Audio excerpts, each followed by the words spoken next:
করেছে তাদের বেলায় ক্ষমা প্রযোজ্য নয়। আল্লাহর নবী সাল্লাল্লাহু আলাইহি ওয়াসাল্লাম সেই মক্কা বিজয়ের মহান ক্ষমার দিবসে 13-14 জন বা আরো কিছু কম বেশি লোককে ক্ষমা মাফ করলেন না, তাদেরকে ক্ষমার বাইরে রাখলেন। অবশ্য তাদের অনেকেই পরে ইসলাম কবুল করেছে। এর মধ্যে একজন ছিলেন ইবনে খাতাল, যার অপরাধ ছিল ইসলাম কবুল করে মদিনায় গিয়েছিল। পরে সে আসলে ছিল মুনাফিক, মক্কায় চলে আসলো, দুটো দাসী কিনে আল্লাহর নবীর বিরুদ্ধে সমালোচনামূলক গান গাওয়া, কনসার্ট করত। আল্লাহর নবী সাল্লাল্লাহু আলাইহি ওয়াসাল্লাম এই ইবনে খাতাল সম্পর্কে বললেন যে তাকে ক্ষমা করা হবে না। আল্লাহর নবী এখনো লোহার টুপিটা খোলেন নাই, মাথায় এখনো লোহার অস্ত্রটা, লোহার সেই হেলমেট বা লোহার পোশাকটা আছে। এর মধ্যে একজন এসে বলল, ইয়া রাসূলুল্লাহ, ইন্না ইবনা খাতাল মুতাআল্লিকুন বিআসতারিল কাবা। ওই যে ইবনে খাতাল, যাকে ক্ষমা করা হয় না, শুধু কাবার গিলাফ ধরে আছে।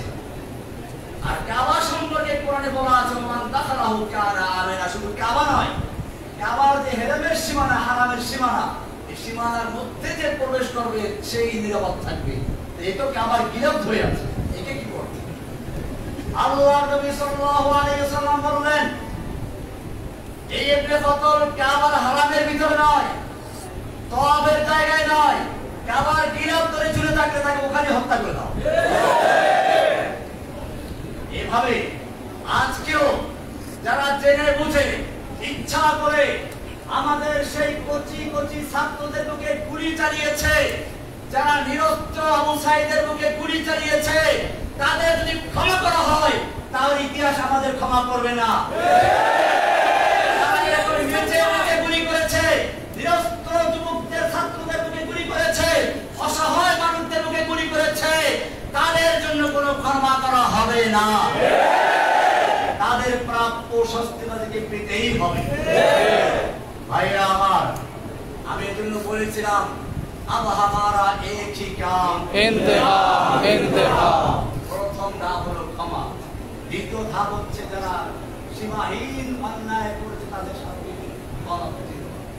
3 নম্বর আমাদের কাজ হচ্ছে এখন ব্যাপকভাবে তাওহীদের দাওয়াত দেওয়া। ইনশাআল্লাহ যতদিন পর্যন্ত কোরআন এবং সুন্নাহর দাওয়াত পৌঁছে না যাবে, যেই মানুষেরা এই দেশের মুসলিমরা কোরআনকে ভালোবাসে, রাসূলকে ভালোবাসে, তারা বুঝেছে সালাত ফরজ, এজন্য তারা মসজিদ তৈরি করে, মাদ্রাসা তৈরি করে, ইমামের বেতন দেয়, রমজান মাসে তারাবির পয়সা দেয়, হাফেজকে খাওয়ায়, কারণ তারা বুঝতে পেরেছে এগুলো দ্বীনের কাজ।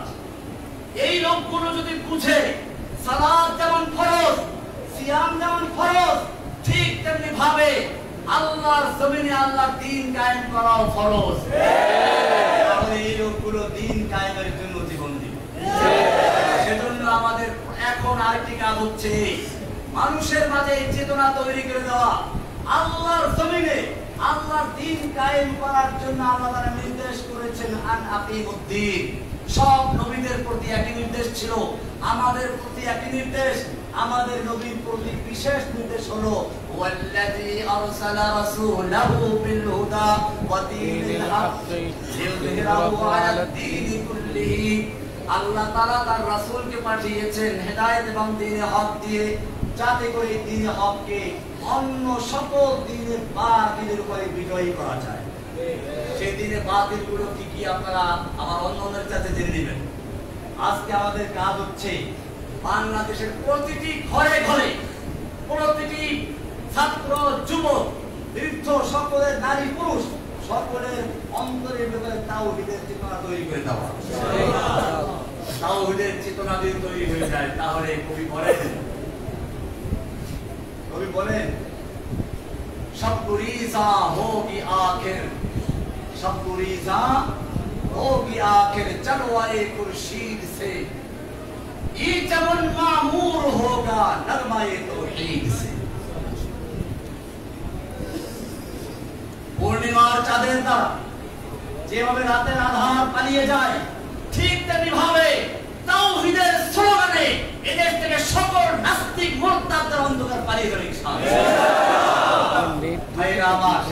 ব্যাপকভাবে আমরা তাওহীদের দাওয়াত প্রচার করি। এজন্য আমি আমাদের হারুনে জাহাজ ভাই আছে, মুরব্বী সাহেব আছে, আমরা সারা বাংলাদেশে যেতে প্রস্তুত আছি ইনশাআল্লাহ। কোনো ভেদাভেদ স্কুলে, মাদ্রাসা, কলেজে, ইউনিভার্সিটি যেখানে আপনারা আহ্বান করবেন, আমরা ইনশাআল্লাহ ছুটে যাব, শুধুমাত্র একটা কাজের জন্য, পয়সার বিনিময়ে না। দিনের দাওয়াত দেব ইনশাআল্লাহ, প্রয়োজনে নিজেদের পয়সা খরচ করব ইনশাআল্লাহ। কিন্তু শর্ত একটাই, আল্লাহর জমিনে আল্লাহর দ্বীন কায়েমের জন্য কাজ করতে হবে ইনশাআল্লাহ। আমাদের আর কোনো ভেদাভেদ থাকবে না, সমালোচনা থাকবে না। আমাকে অনেকভাবে কালারিং করার চেষ্টা করা হয়েছে, আমি স্পষ্ট বলতে চাই, আমি যখন প্রথম তাওহীদের দাওয়াত দেই, হ্যাঁ আমাদের কওমি ওলামাদের দেওবন্দের মধ্যে কিছু বিদআত যে নাই তা না, আমি স্পষ্ট বলি, আমি সেগুলো তুলে ধরি, তাই বলে আমাকে আহাদিস বলাতে হবে, আমি কি আহাদিস? আমার ছাত্র জীবন কেটেছে লালবাগ মাদ্রাসায়। কোথায়? লালবাগ জামিয়া কুরআনে আরবিয়া আরবি মাদ্রাসা, জামিয়া রহমানিয়ার সাথে আমার স্মৃতি জড়িত। রহমানিয়া নামের অংশ এখন আহলাদিস মাদ্রাসা, দারুল উলুম দেওবন্দ। আহলাদিসদের রাখা নাকি দেওবন্দ মাদ্রাসা, আহলাদিস মাদ্রাসা নাকি দেওবন্দের ছাত্র। সে বহু ছাত্র আছে যারা আমার ছাত্র অথবা আমার যারা সমকালী ওই সময় যারা দেওবন্দের ছাত্র, তারা জানে আলহামদুলিল্লাহ আমি কেমন ছিলাম। আলহামদুলিল্লাহ দেওবন্দের ছাত্র আছেন আমাদের হামজা সাহেবের শ্বশুর,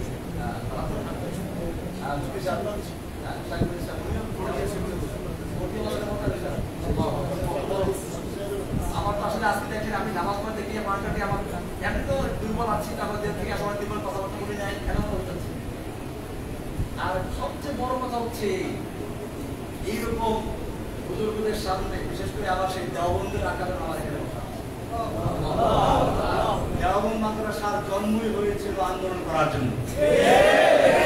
আপনারা জানেন ডক্টর টমসন একজন ইংরেজ ঐতিহাসিক, তিনি লিখেছেন ইংরেজরা ওলামায়ে কেরামদেরকে এমনভাবে হত্যা করেছিল, দিল্লির চাঁদনি চক থেকে খয়বর পর্যন্ত এমন কোন গাছ ছিল না যে গাছের প্রত্যেকটা ডালে ডালে একজন আলেমকে ফাঁসিতে ঝুলানো হয়েছিল।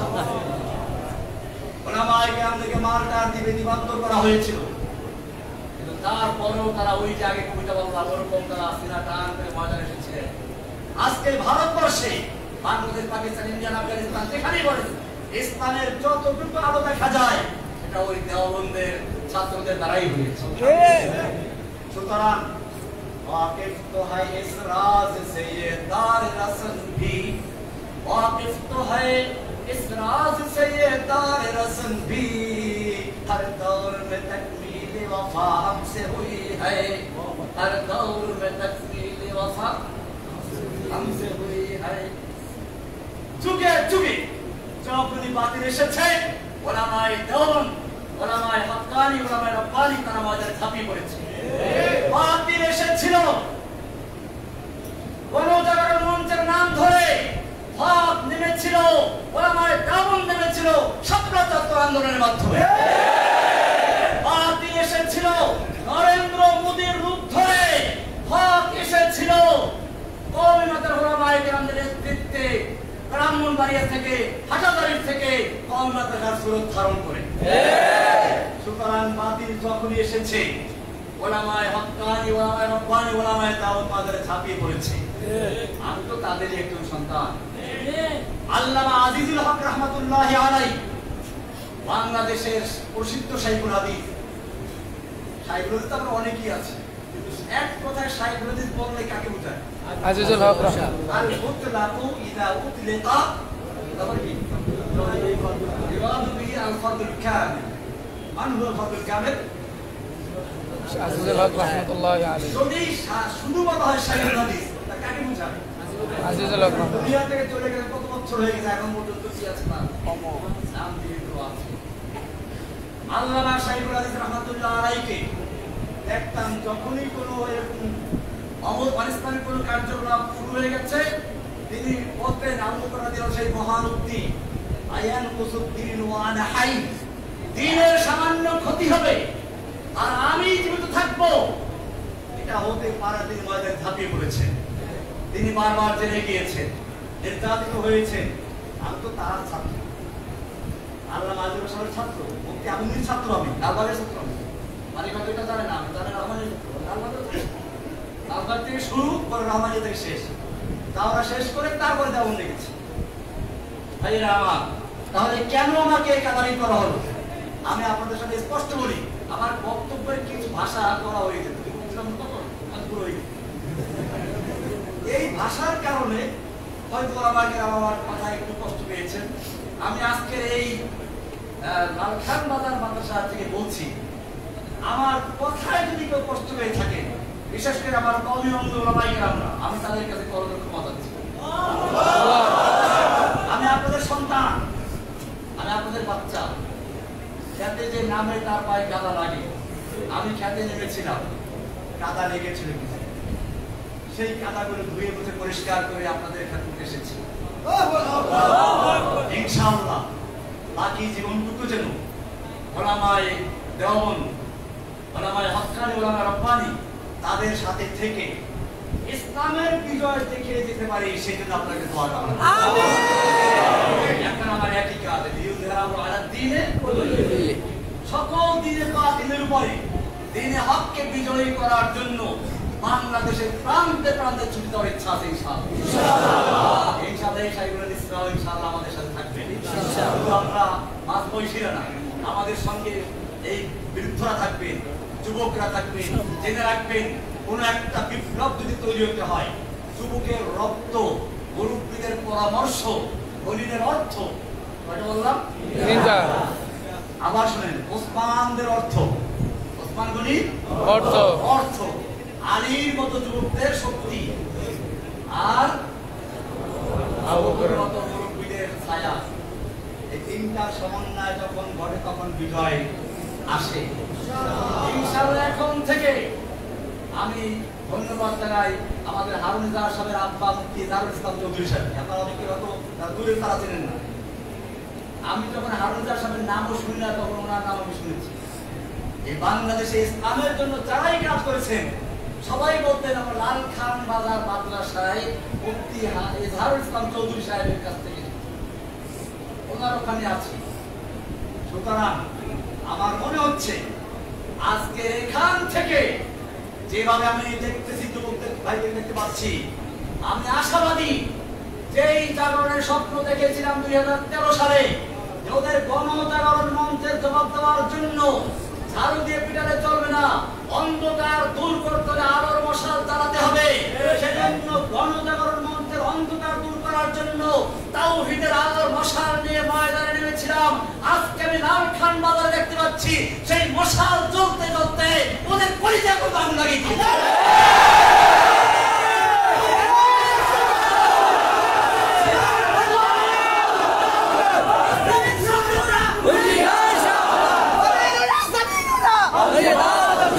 সুতরাং যখন আমাকে হাজার করে প্রচার করা হলো, তা দিয়ে কাজ হলো না। এরপরে ধরলো সবচেয়ে বড় অস্ত্র জঙ্গি।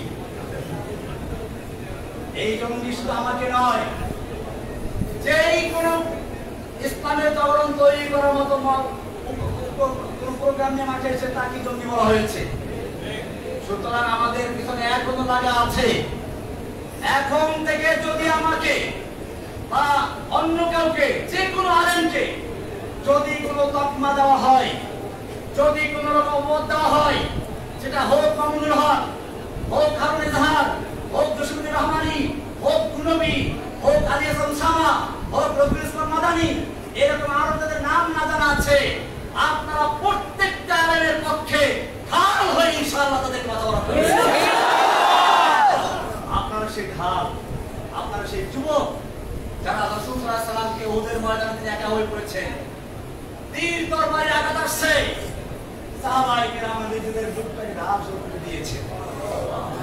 আমি চাই বাংলাদেশের ছাত্র জনতা যারা পুলিশের গুলির সামনে নিজের বুক পেতে দিয়েছো, আবারও যদি কোনো আলেমের উপর আক্রমণ আসে, কোনো আলেমকে ছেড়ে দিতে বা চক্রান্ত করা হয়, তোমাদের সে বুকের তাজা রক্তের মাথা বদল করবে।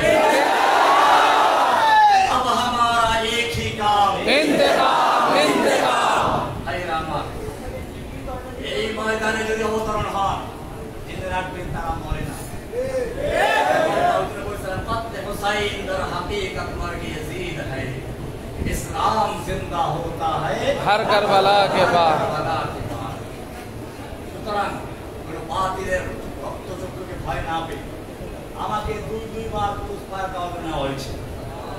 আমি খানার মধ্যে আর বলতে চাচ্ছি না, ওটা আমার মধ্যে আল্লাহর মধ্যে থাকবে। কিন্তু আমার সবচেয়ে বাধা লেগেছিল, আপনাদের শোনা দরকার এটা।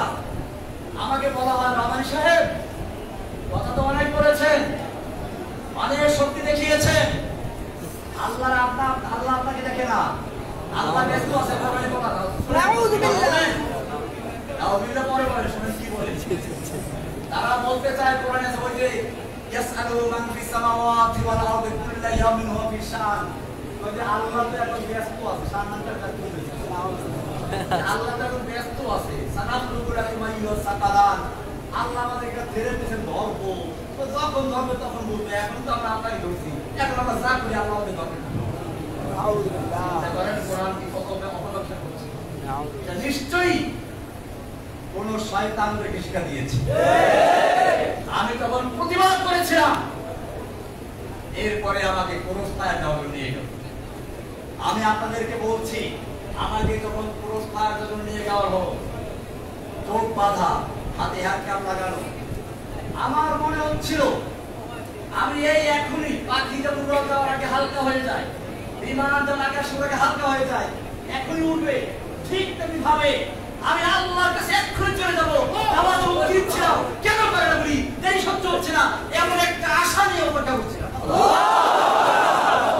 মনে করি তখন যদি আমাকে গুলি করা হতো, হয়তো আমার মাঝে আর আল্লাহর সাথে সাক্ষাতের মাঝে সুন্দর করে গুলিকে ব্যবহার ভয় পাওয়ার কারণ নেই, কারণ নেই। আল জিহাদ, আল জিহাদ,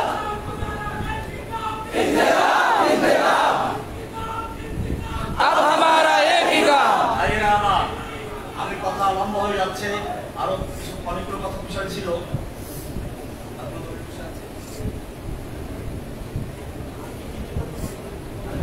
নির্যাতনের বিষয়টা আসলে হচ্ছে কি, দেখেন আল্লাহ তাআলার দ্বীনের পথে যারা যায়, দেখেন পাখি মানে খাতা করে না, কাউর পারে কাউর পারে কি তোতা পাখি, যে পাখি দেখতে সুন্দর, গান ভালো।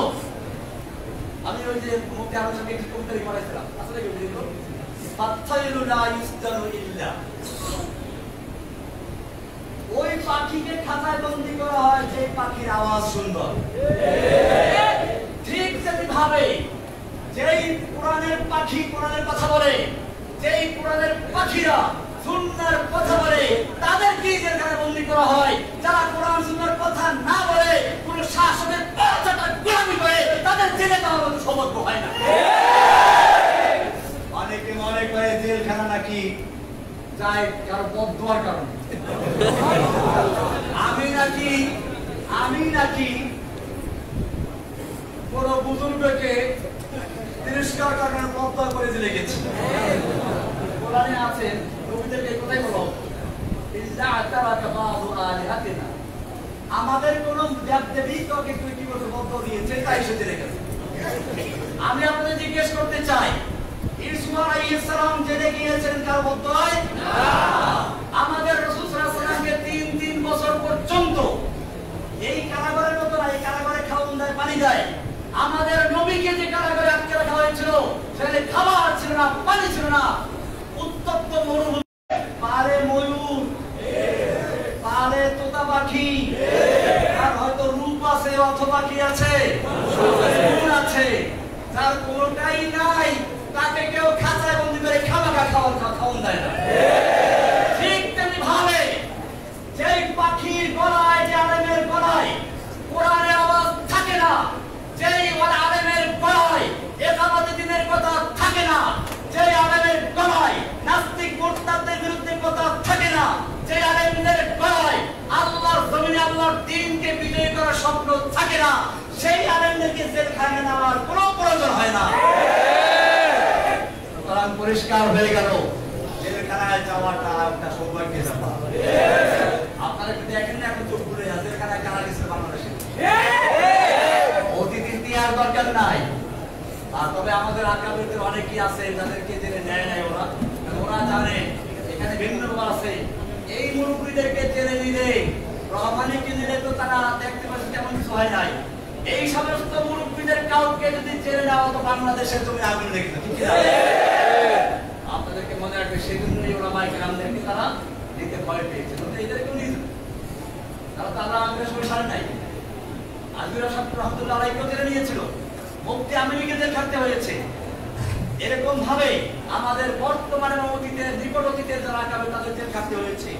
সুতরাং মনে রাখতে হবে আমরা তাদেরই সন্তান। উলাইকা আবাই ফাজিনি বিমিসলিহিম, উলাইকা আবাই, এরাই হচ্ছে আমাদের পিতৃপুরুষ আব্বা। কারা?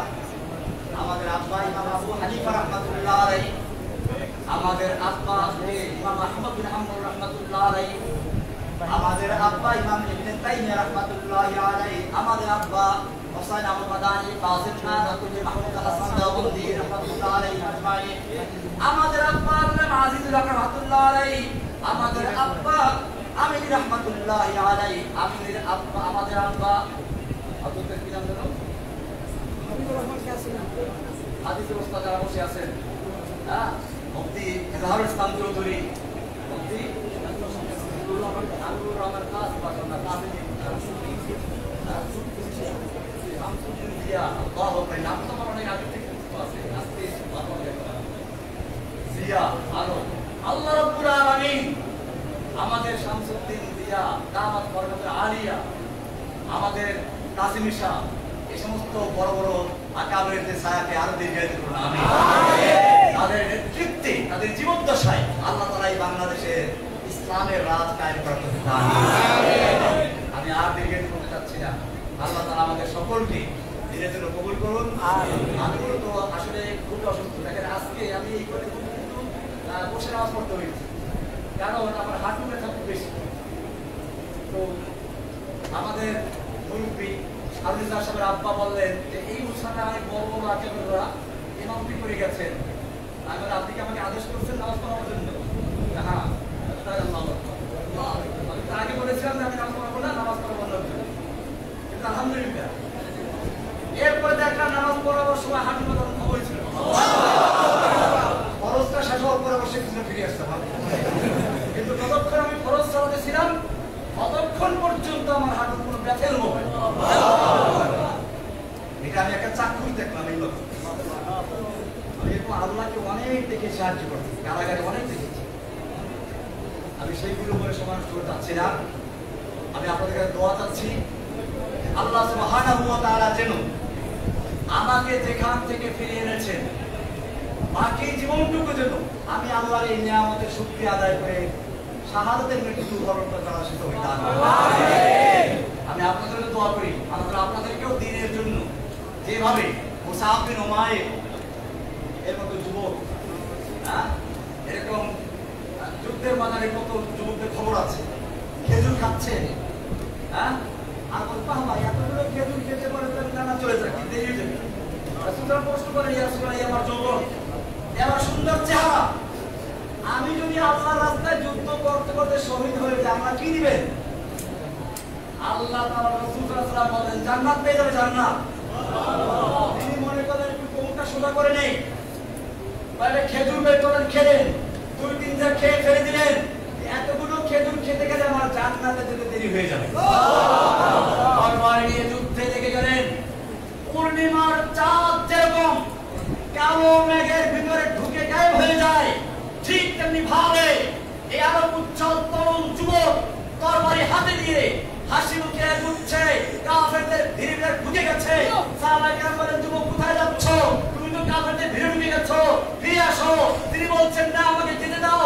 তার ঠোঁটে রক্ত, মাথায় রক্ত, রক্ত ঝরছে, ঠোঁটে হাসি আছে, আমাকে যেতে দাও, আমি উহুদ পাহাড়ের দিক থেকে জান্নাতের সুগন্ধি পাচ্ছি।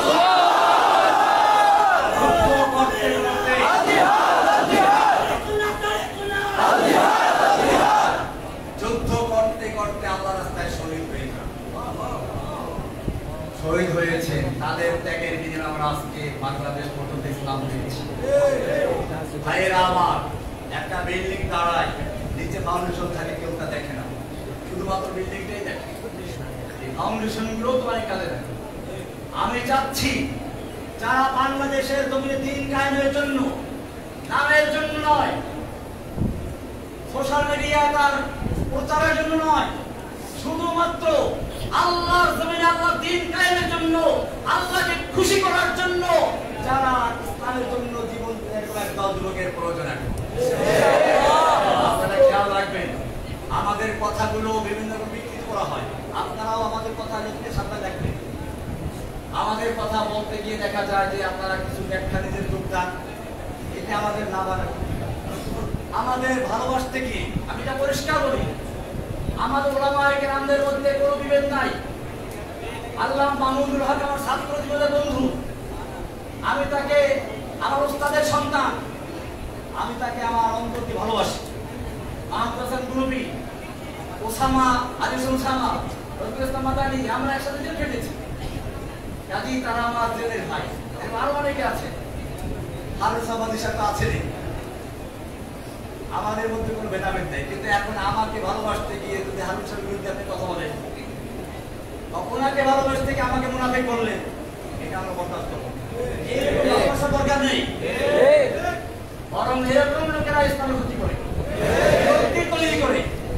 আপনারা খবরদার আমাদের কাউকে ভালোবাসতে গিয়ে অপরকে হেয় করার চেষ্টা করবেন না।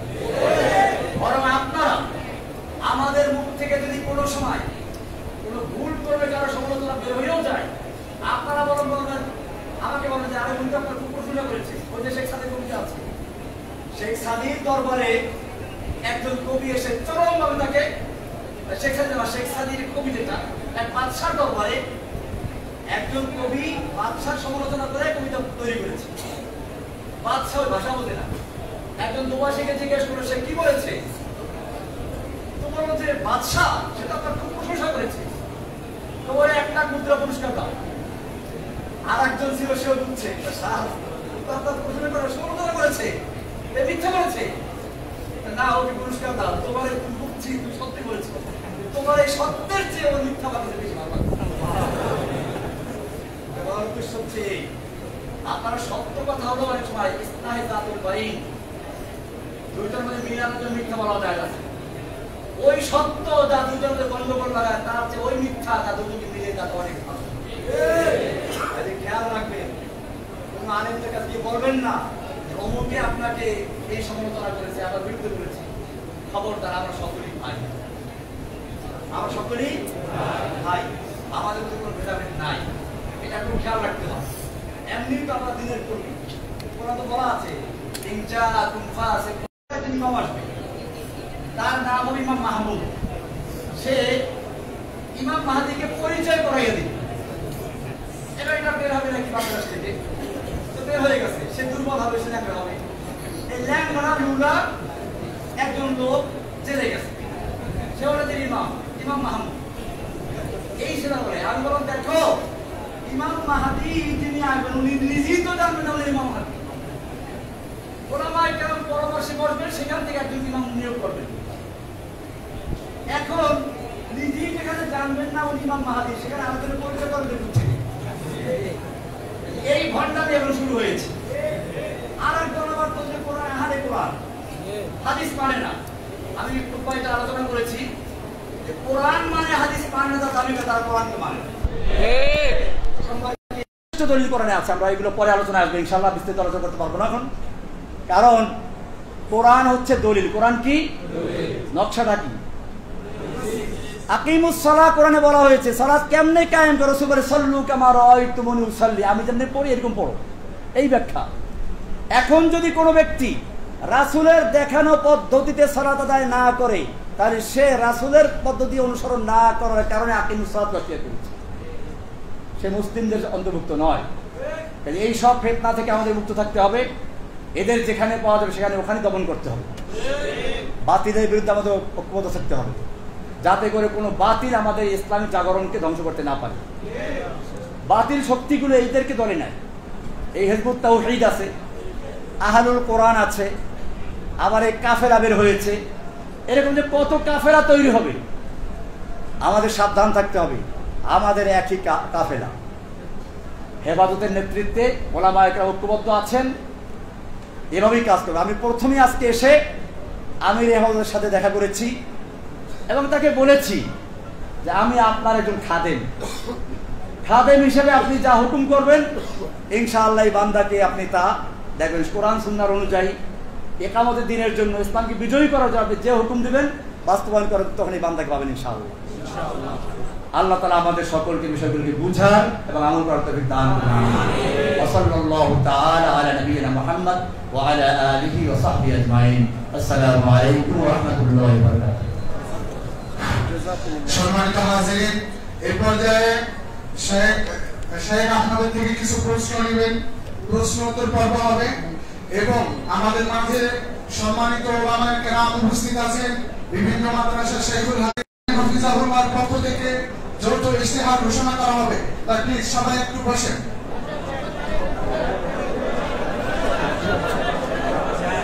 ভাই কেউ আওয়াজ না করে, ভাই শৃঙ্খলা সহিত বসুন।